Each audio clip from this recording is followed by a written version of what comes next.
So, good afternoon, ladies and gentlemen, dear colleagues. It's a pleasure to welcome you now to the next session with the title Save a Limb to Save a Life, New Horizons with Sirolimus Eluting Balloons in Treating CLI Patients. We will have fantastic talks from the most well-experienced colleagues here with its technology.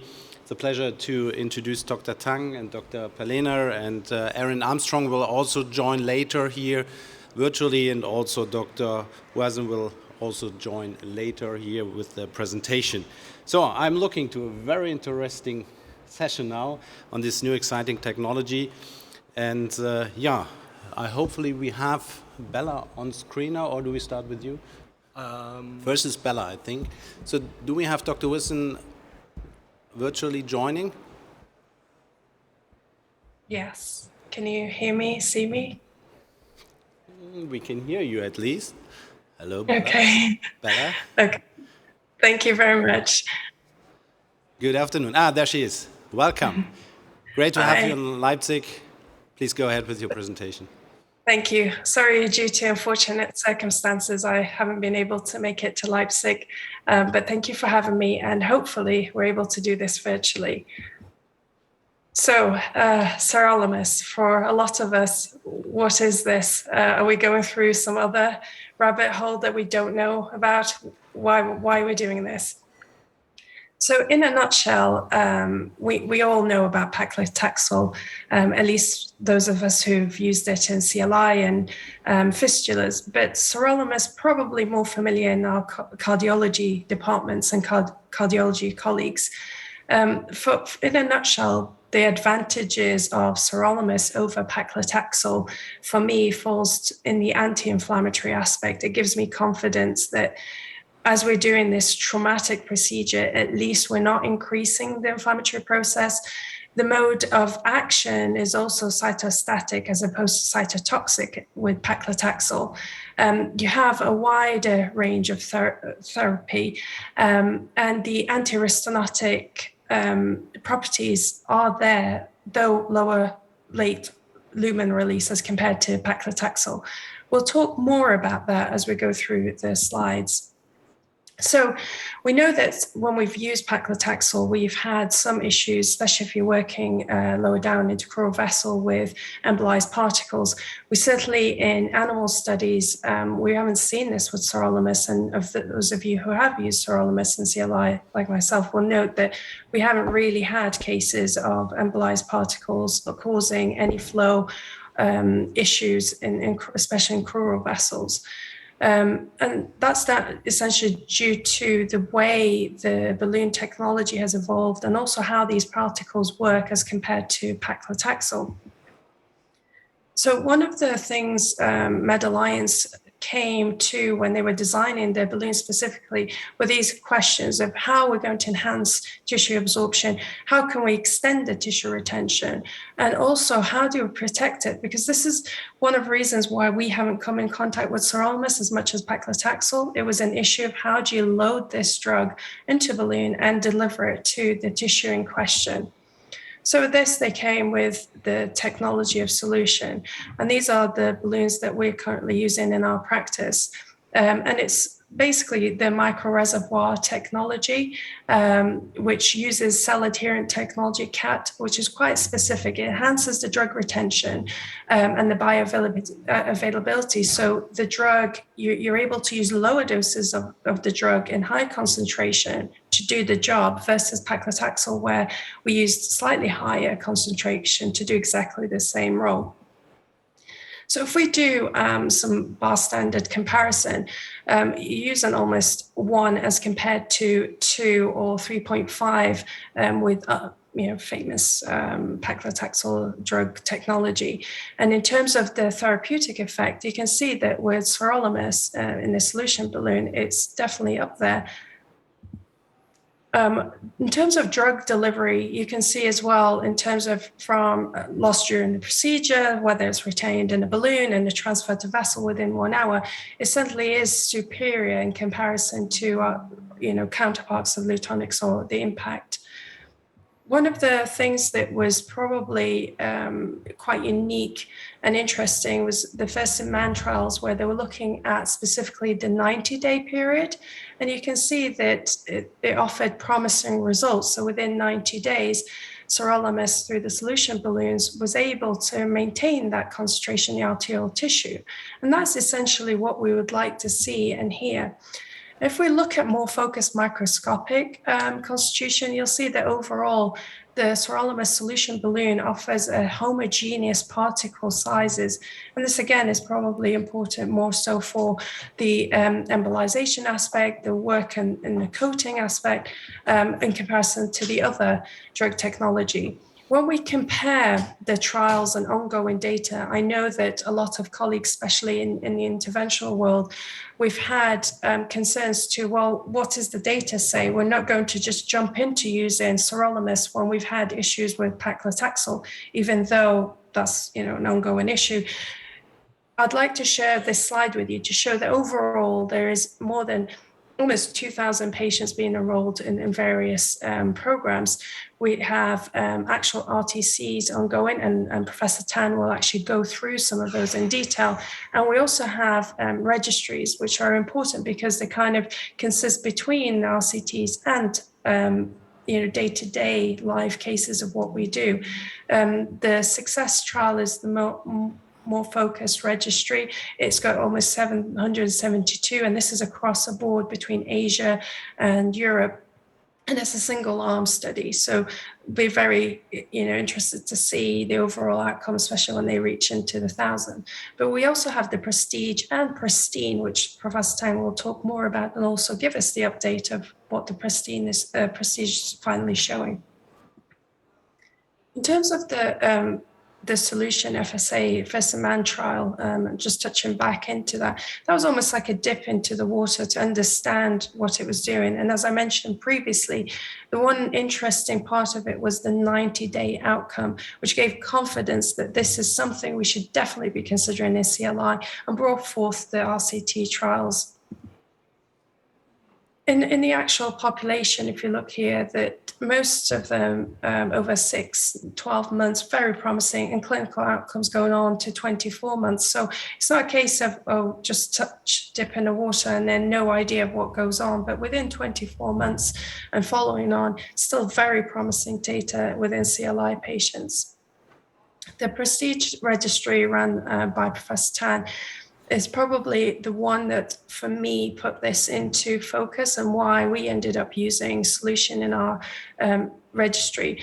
As Professor Tang will talk to you, the patient population is very representative of day-to-day cases that you would see in your practice, very high diabetic population, which is very interesting because that's what we end up seeing, and I believe is what we all will end up seeing in future, and probably make most of the bulk work of what we do. And the registry goes on to 24 months, and we're promising results, especially in wound healing, and more to come about that. This is more, again, the patient demographics. As I mentioned, there's the high diabetic population, about 88%, and almost all Rutherford's 5-stage. So again, a very good representation of difficult and day-to-day cases that we're seeing. The procedure went on to 18 months, but I believe there's also the 24 months data to come. Just, again, to show you very wide representation of the more complex cases.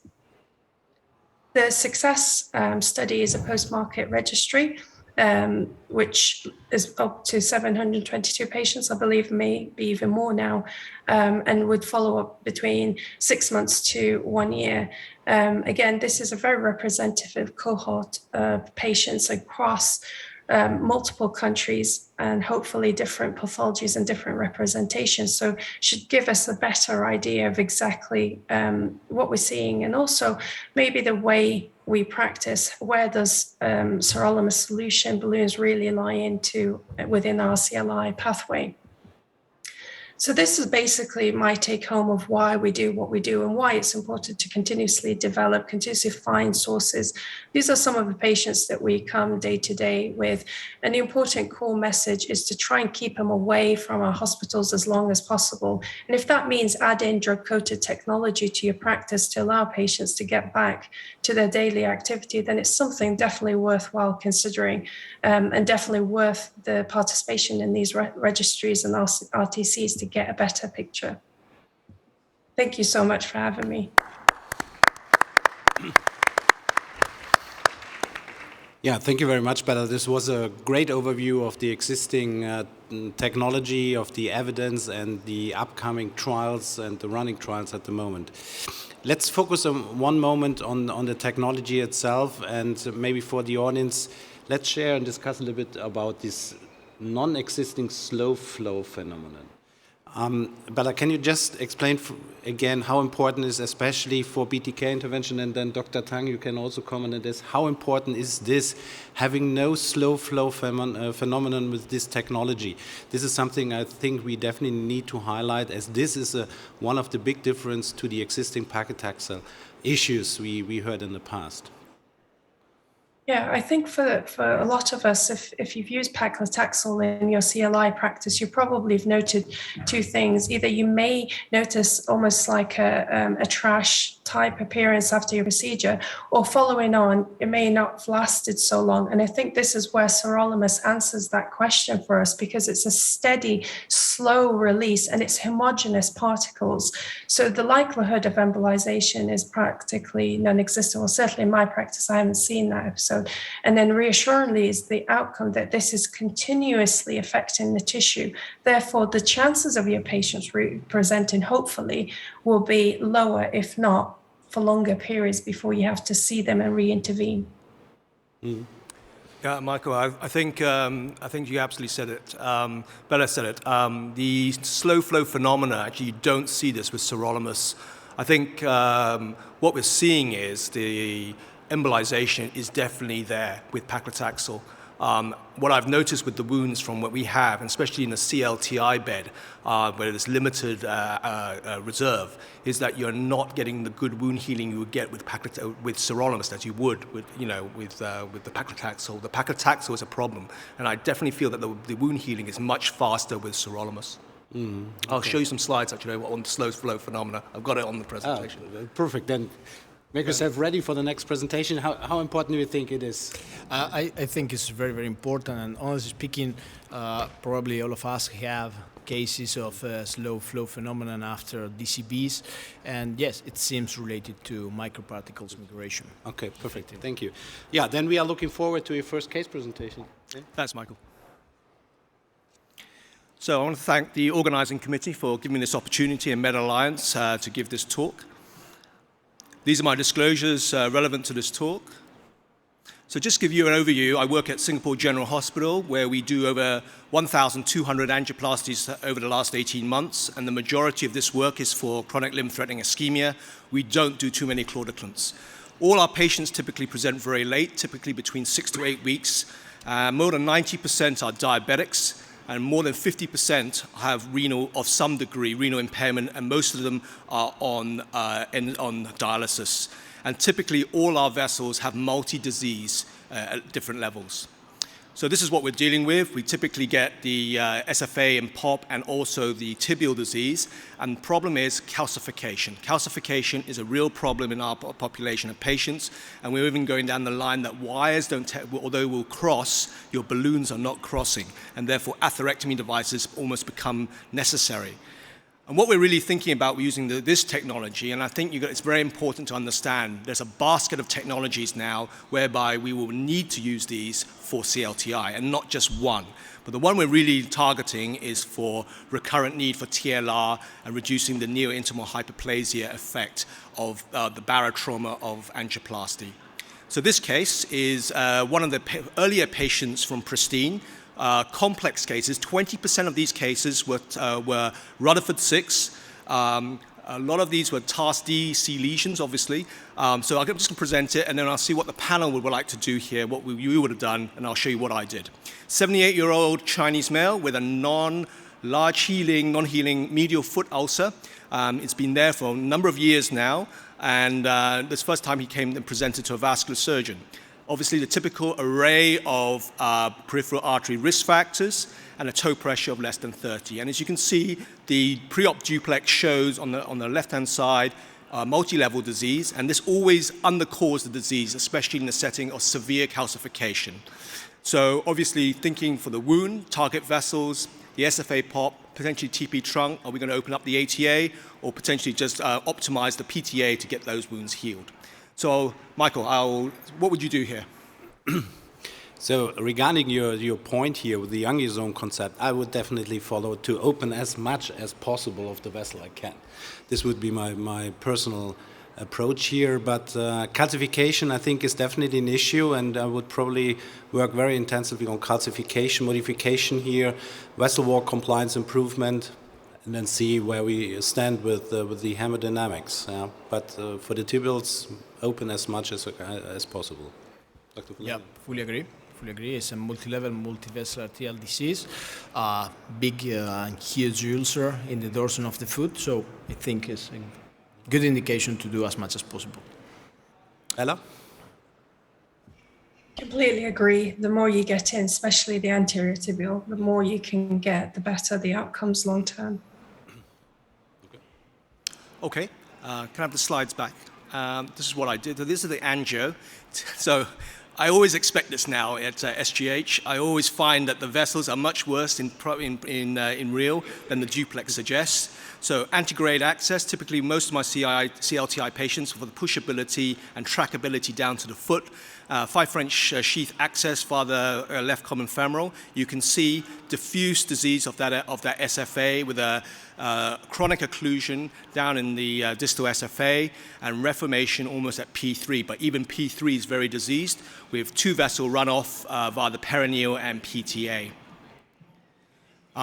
My patience for crossing antegrade these days, especially in severe calcification, is getting less. So I'll take a wire down, but I don't really want to destroy the landing zones. So I did quite an early retrograde access via P3, and typically I do this either on the ultrasound guidance if I can, and I got back up and managed to safari it.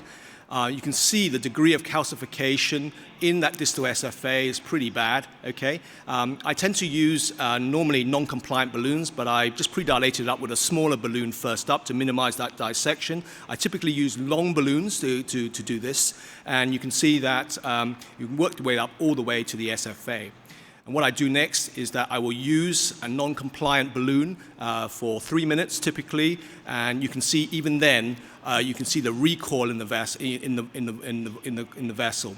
So what I did was I did a solution. I actually used the Sirolimus to coat the lining of the vessel all the way up from P3 all the way up to the groin.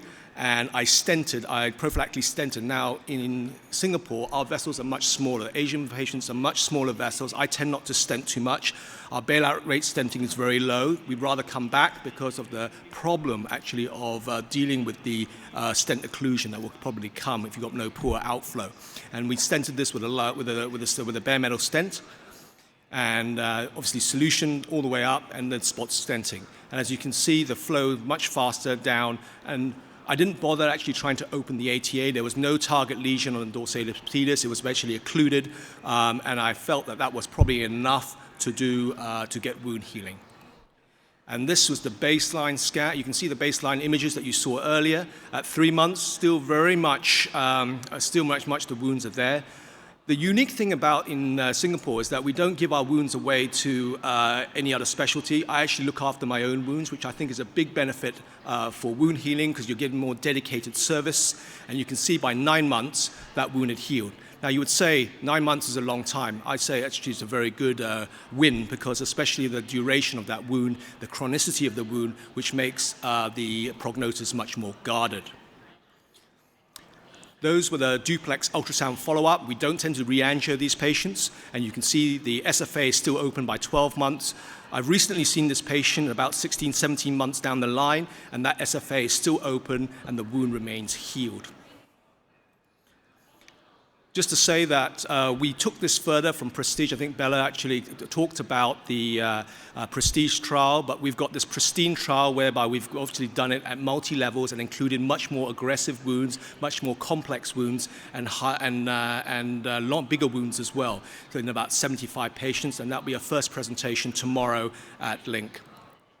Just overall what to say about Prestige. You can see very high, only 25 patients, but you can see significant, all R5, but all having very high diabetic rates, ESRF rates. But as you can see, the primary tibial patency at 6 months was very good, over 80%, amputation-free survival over 80%.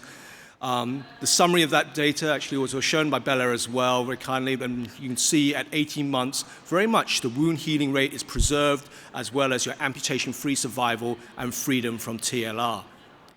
This is one of the earlier cases that we did in Prestige, and you can see wound healing is very quick, and that's what we've noticed with Sirolimus. You don't get that with paclitaxel, and that's what I've my experience, and I do about 150 lower limb angioplasties a year, and you can see, from my experience, I think the wound healing is so much faster with Sirolimus, and these vessels do stay open. We were talking earlier about slow flow phenomena, and I think that's definitely a big issue for moving forward in CLTI. I mean, the distal embolization, whether from the drug or from the excipient, is there. And we know that from the cardiology setting, where the outflow is much more critical. And this you can apply to CLTI, where the beds are very limited in outflow. And in our patients with microvascular disease, this is a big issue. What we've learned is that in terms of the flow, we've compared Sirolimus with paclitaxel in a few cases so far using iFlow data after post-processing after the angioplasty. And we use time for contrast to reach a certain point below the lesion. And this is one of the examples in the SFA. And basically, green is good, basically it's fast flow. Low flow would be blue, fast flow would be red. And you can see even after the POBAR and you DCB that whole arm, actually the flow remains the same, if not better. This is an example of a tibial that we did. You can see the flow very much remains fast down and it does not slow. You turn to a paclitaxel balloon, you can see the difference here. Now, this is a low-dose paclitaxel balloon. I won't say who it was, but what balloon it was. But you can see SFA was pretty diseased. We basically POBAR'd it up, better flow. But you can see the blue in the third column after the paclitaxel application. I just want to say quickly before we finish about the role of calcium. We've got very good results in the setting of severe and moderate amount calcification. And I'm not sure that this applies really to Sirolimus, because the way Sirolimus binds reversibly with the vessel wall is very different, I think, from paclitaxel. Very much like rolling moors in the scrums of rugby. I'm a big fan of rugby. And basically, it keeps going. It will keep reversibly binding until you get to the wall. I'm not saying you don't need vessel preparation, but there is a difference here, and I think it will ultimately get into the wall if you give it time. So these are the conclusions from our experience. Positive, I think, one-to-one sizing, good trackability of the balloon. It is a safe device. We're not seeing high risk of major amputation rates or death. 18-month data is very encouraging. We've got 2-year data to present. You can match that with the clinical success in terms of quality of life measures are significant and improved from baseline. You get minimal slow flow. Even if you take it into the foot, around the pedal arch, you do not get slow flow. And obviously, we'll present PRISTINE first at LINC tomorrow. Thank you very much for your attention. Yeah, impressive cases. Thank you for that. Impressive data from Prestige and PRISTINE, and looking forward to see your full data set tomorrow. I was interested to see that calcium does not affect so much the Sirolimus uptake. This is something I definitely pushed into my mind during the last years whenever I use paclitaxel, get this calcium modified. Yeah? I think here we need a little bit more evidence in the future, probably. What do you think? Do we need, in these kind of the cases Dr. Tang just showed us, it's okay just with balloon angioplasty, or I think we need, beside of Sirolimus uptake discussion, modification of calcification? No, absolutely. One of the biggest limits that we have today with the peripheral arterial disease is calcium. We cannot manage it in the proper way, and more distally we go, worse the situation. So having a balloon that benefit the absorption of the drug, even with calcium, could be a must for the future. The most important thing with those patients is to guarantee as much as possible the patency rate in the way to heal.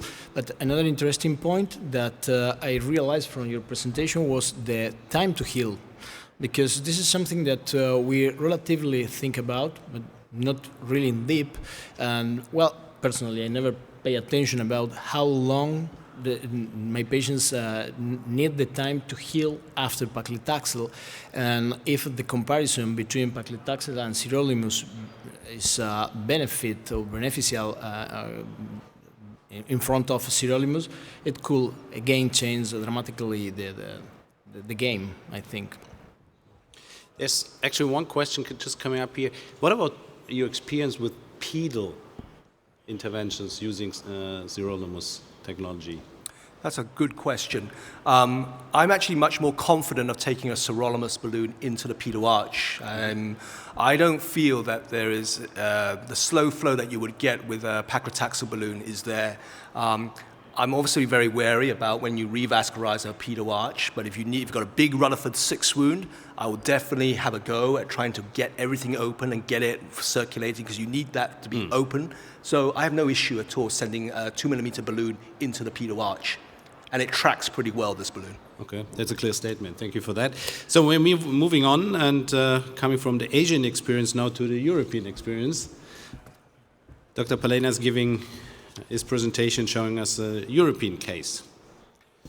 Well, thank you too much, Michael, for your introduction. Thank you, Medallions, for the kind invitation. And yeah, we focus too much in the technology as well in the clinical result. I will be a little bit in deep about technical aspect and the use in the arch and in the pedal vessels. So this is my disclosure. This is a case. It's a 73 years old male with diabetes, smoker, dyslipidemia, hypertension, chronic kidney disease, and bilateral peripheral arterial disease, previous contralateral lower limb revascularization and toe amputation, almost the typical cases with typical patients with the CLI. In fact, he presented with the CLI of the right foot, Rutherford 5. The TCPO2 was very, very low, 1 millimeters of mercury, and he was in a Wi-Fi score 232, presenting ulcer in the first, second, and fifth toe. This is the video. As you can see, ultrasound-guided access in the common femoral, easy puncture, not so much disease common femoral, so super selective wiring of the SFA, 6 French sheath, and this was the CO2 angio. You can see good inflow. Even if the femoral artery was calcified, we were able to see the binary calcifications, but acceptable flow in the femoral artery as well in the popliteal artery. Heavy calcified arteries below the knee with occlusion of peroneal, occlusion of posterior, and distal occlusion, distal calcified occlusion of anterior tibial, and distal occlusion of dorsalis pedis and the arch. So what we did was a selective cannulation using the 4 French catheter as a support and 014 guide wire. We engaged the anterior tibial artery, and this was a very interesting case from my perspective because it was a dedicated case for below the ankle. So even if peroneal and posterior tibial were occluded, there was flow till the ankle level through the anterior, but there was a small occlusion respecting these calcifications with a very poor flow in the proximal part, calcified part of dorsalis pedis, and no flow in the distal dorsalis pedis. In fact, you can see the difficulties to advance the 014 guide wire that finally with the knuckle or the loop-shaped tip, we were able to finally engage the distal dorsalis pedis and engage the arch. But the flow in the arch was very, very poor, as well in the metatarsal arteries, the flow was very, very poor. So we managed to, in any way, avoid dissection. The knuckle tip of the guide wire was advancing without dissect. You can see that the progression is very easy and no any push or no any dissection, but just navigation. And we were finally able, supporting with a 2mm balloon, the guide wire, we were able to engage the distal lateral plantar, but as you can see, we failed to do a retrograde recanalization of the lateral plantar and posterior tibia. So with the 2mm balloon, we did 2.5mm balloon. We did the previous, the vessel preparation of the arch, dorsalis pedis, and distal anterior tibial. For sure, could be interesting to use some plaque modifications, coring balloon, atherectomy, or shockwave balloon to prepare also these calcified vessels. But at that time, we decided to go for a playable balloon angioplasty. And after this, we use a 2.5 solution balloon. This is the first one that, from the technical perspective, no any difficulty of the balloon. We have been working with a short sheath, 11 centimeter sheath in the common femoral, but no any problem to advance the 2.5 balloon from the anterior tibial into the dorsalis pedis and go ahead through the arch into the distal lateral plantar, and we inflate the balloon without problems. The first one we used to treat the distality, 2.5 millimeters balloon. We did 3 minutes angioplasty. After this, using the road mapping to avoid geographic miss, we inflate a 3mm balloon, solution balloon again. As you can see, no any difficulty to arrive till this point, and good balloon inflation with drag position, 3 millimeters, 3 minutes of angioplasty. And after that, just to try to do as much as possible for this patient with using the first, second, and fifth, we tried to also recanalize the posterior tibial that was heavy calcified and so tiny vessel. We were able again with the new 014 guide wire and supporting with the balloon, we were able to achieve the distal lumen of the posterior tibial. You can see luminal progression again of the 014 guide wire with the knuckle-shaped tip. And unfortunately, we fail also in this antegrade approach to recanalize the lateral plantar, so we discover a very small and teeny median plantar artery that finally allow us to have something like distal runoff. So we decide to go ahead with a playable angioplasty, 2.5 millimeters in the posterior tibial, and that's it. And this was our result with direct blood flow in anterior, slow flow in posterior related to a poor runoff, but the most impressive thing was the direct blood flow without any slow flow phenomenon and with a very good washout in the dorsalis pedis and in the arch. You can see a small movement, but the presence of the tarsal, lateral tarsal artery, and the presence of the very thin and diseased calcified metatarsal arteries that we were not able to see. Then from the beginning, the anterior-posterior view again, you can see the metatarsal artery for the first diseased arteries, but patent without any sign of distal embolization, not any sign of a slow flow phenomenon, and the metatarsal arteries also for the fifth, for the fourth, and the third. So almost complete recanalization, at least direct blood flow from the dorsalis pedis into the arch with a small reverse flow into the lateral plantar, having a complete wound blush for all the toes and for the previous ulcer in the forefoot, even in this type of calcified arteries with a very clear SAD MAC disease. So, in conclusions, solution DCB balloon performs are perfect, no any difficulty to achieve the distal arteries and to go ahead crossing the arch and being back into the lateral plantar. Excellent crossability that allow us to reach the distal foot arteries. No any sign of distal embolization after solution use in the arch and in the dorsalis pedis arteries with patent distal arteries, metatarsal arteries, giving direct blood flow for the ulcers, and no signs of healing delay after solution use in the CLTI patients in our experience. And thank you so much for your attention. Thank you very much. Another great case presentation from one of the pedal masters, so absolutely great. As we have to move forward, just one technical question because it came up. What kind of wire did you use to wire the arch here? Unfortunately, I only have available the Choice PT guide wire. Well, it's not a bad choice. It's a good one. So, Choice PT. So, great technique and great outcome for this patient. So, our final stop is United States. Dr. Ehrin Armstrong, I can already see you. Great that you're here, Ehrin. And you will present on the IDE trial, which just has started.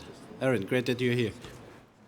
Hello, yes, my name is Armstrong. Armstrong. I'm the medical director of the Adventist Heart and Vascular Institute in St. Helena, California, and the national PI for the upcoming Solution for BTK IDE trial. As others have discussed, the Solution SLR balloon has a number of unique characteristics that I think are going to make it an important advance in the treatment of tibial disease using limus elution. This includes a proprietary microreservoir technology that allows microreservoirs to combine sirolimus and a biodegradable polymer, thereby allowing a sustained release of sirolimus over the course of 90 days.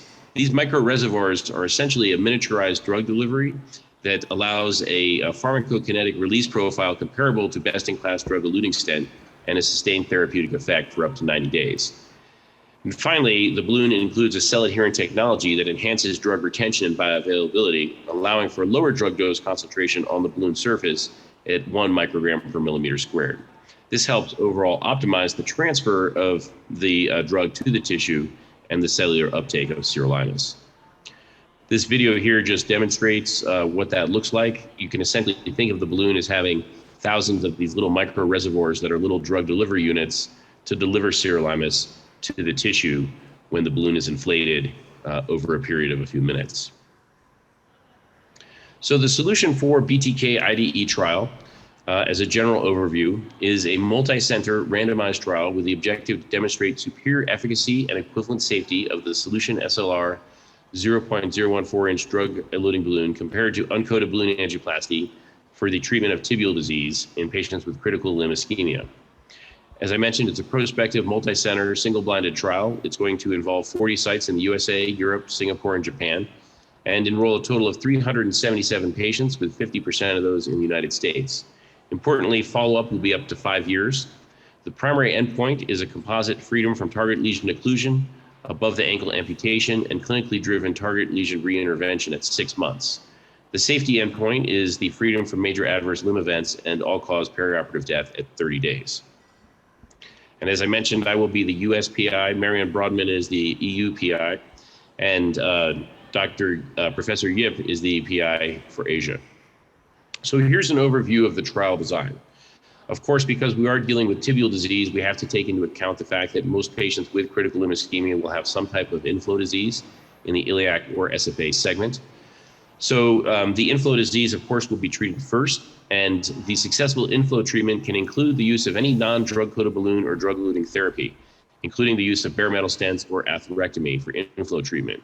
Drug-coated balloon use is allowed in the SFA segment, but it has to be with a solution balloon size to the SFA so that any drug that is used is sirolimus and not paclitaxel. Once the inflow vessel is treated, the below-knee target lesion can be treated with vessel preparation.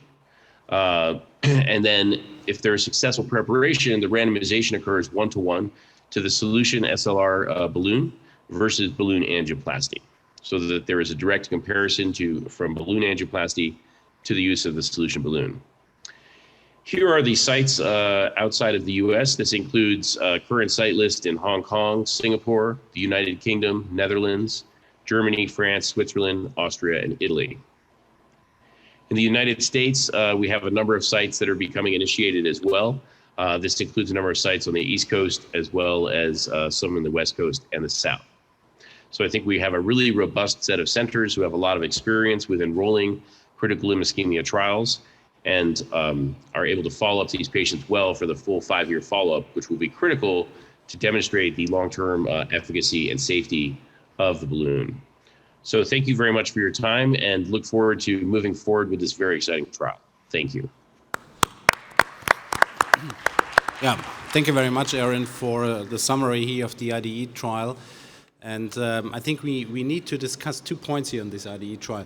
First of all, atherectomy is allowed. I think that is absolutely interesting here. What is your standpoint about having an atherectomy in an IDE trial? That is interesting.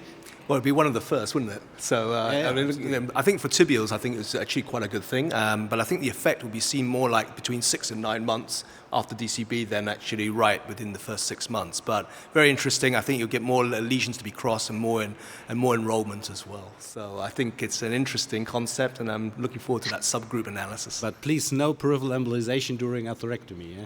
Slow. Exactly. You're the risk. Yeah, this could be the risk. And the second point, interesting, is that we are allowed to use Sirolimus solution technology as inflow treatment. This is also unique here, and this will also be interesting in the dosage measurement, which we are required to do at the end, so that we know about the dosage of the patient, including inflow treatment with the solution technology. Yeah. So we definitely wish you a good start with that, Ehrin, Dr. Tang, and Mariano. Mariano is not here, and we hope to see a positive trial after these 2, let me say, polite, negative IDE trials in the past. Huh? Absolutely, and Michael, if I understand correctly, I think you actually enrolled the first patient just recently in the trial, correct? Yeah, I heard about that, actually, yeah. Yeah, we did last week. Actually, it was a TP trunk that was the first patient, actually, so I wish good luck. Excellent, congratulations. Perfect. Yeah, with that, I would like to conclude the session. It was a great session on this new technology. Good wish and luck with all the new trials which are starting now, and hope to see more evidence very soon on the Sirolimus technology. Thank you very much. Thank you. Thank you. Thank you.